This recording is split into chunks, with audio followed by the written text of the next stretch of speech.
Itong mga wild berries nga pala mga kasimple ay isa sa mga paboritong pagkain ng mga ibon dito sa bukid. So, may mga hinog na kasi dito kaya parating may mga ibon dito. Paborito kasi ito ng iba't ibang klase ng ibon at mga paniki. Ito po ang hinog niya mga kasimple. Ewan ko kung anong local name nito pero I'm sure wild berries to. Edible din po ito dahil kinakain din ng mga ibon. Namis-tamis. Parang strawberry na rin mga kasimple. Ito tayo. May mga langgam dahil matamis kasi ang hinog nito na may kasamang asim.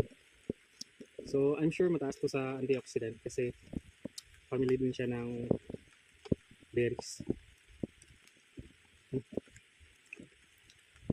Kaya pala ang daming ibon dito kasi masarap ang buhay niya. May mga langgam mga kasimple. Okay. So yun lamang po mga kasimple, share ko lang po. Maraming salamat po sa inyong panonood. Bye!